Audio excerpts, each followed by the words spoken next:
আজকে আমি বাগান চচ্চড়ি করব। বাগান চচ্চড়ি সত্যি বলতে আমাদের মেদিনীপুরের একটা বিখ্যাত খাবার অনুষ্ঠান বাড়ি হলেই বাগান চচ্চড়িও বলে, এটাকে শাক চচ্চড়িও বলে। এটা হচ্ছে শাক আছে, আর হচ্ছে লোটা টাইপের শাক, খসলা শাক বলে না যাকে ওখানে, সেই শাক। আর তার সঙ্গে কুমড়ো, বরবটি, বিট, গাজর, আলু, যত সবজি আপনারা এখানে ব্যবহার করবেন। আর রান্নাটা করবো মাছের মাথা আর আতা পোতা দিয়ে।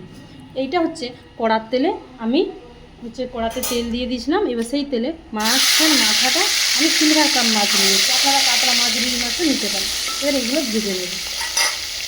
এই রান্নাটা কিন্তু নিরামিষেও খুব ভালো লাগে। নিরামিষিতে আদা, জিরে, পোস্ত, তারপরে চারমগজ এগুলো দিয়ে করবেন ঘিটি দিয়ে, তাও ভালো লাগে। সেখানে মাছের মাথা ব্যবহার, আমি যেহেতু মাছের মাথা ব্যবহার করতেছি তার জন্য আমি কি মশলা দিচ্ছি রান্নাটা দেখতে থাকুন।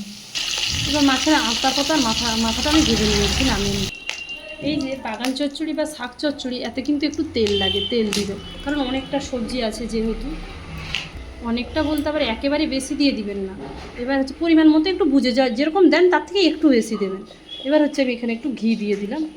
যারা ঘি খান না তারা ঘিটা বাদ দিলেও হবে।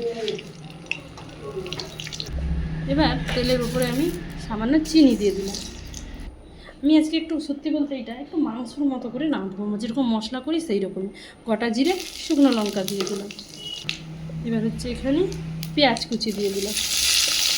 পেঁয়াজটা লাল করে ভাজা হয়ে গেলে এবার হচ্ছে আদা, জিরে, রসুন, একটু পোস্ত আর হচ্ছে একটু সরষে, সব একই সঙ্গে লঙ্কা একই সঙ্গে পেস্ট করে দিয়েছিলাম, সেটা এখানে দিয়ে দিলাম। এটা আপনারা নিরামিষভাবেও করলেন তাও ভালো লাগে। মশলাটা কিন্তু খুব ভালোভাবে কষাবেন। মশলাটার সঙ্গে সেই মাছের মাথা আর আতা পোতাটাও দিয়ে দিচ্ছি, এটার সঙ্গে এবার কষাবো। এখানে হলুদ আর লবণ দিয়ে দিলাম, দিয়ে ভালো করে দেখুন এই মাছের মাথাটা এরকম করে গুঁড়িয়ে নেবেন। দিয়ে এখানে সেই সবজিগুলো দিয়ে দিচ্ছি, যা যা সবজি আপনারা কেউ যদি মনে করেন এটা একটু ভেজে দিবেন, কুমড়ো তাও কিন্তু হবে, এটা কিন্তু ভেজে দিলে, কিন্তু আমি একবারেই দিয়ে দিচ্ছি। এবার এটা আমি ঢাকা দিয়ে দিলাম। এটাতে এই জল যা বেরাবে না এতটাই হয়ে যাবে, এটা শুকনো শুকনো হবে। এখানে টমেটো আর কিছু ধনে পাতা দিলাম। এটা যদি চিংড়ি মাছ দিয়েও করেন না তাও ভালো লাগে। এই জলেই কিন্তু সিদ্ধ হবে, একদম শুকনো শুকনো মাখা মাখা হবে, তবে এটা খেতে দুর্দান্ত লাগে। একবার করে দেখব। আবার ঢাকা দিয়ে দিলাম।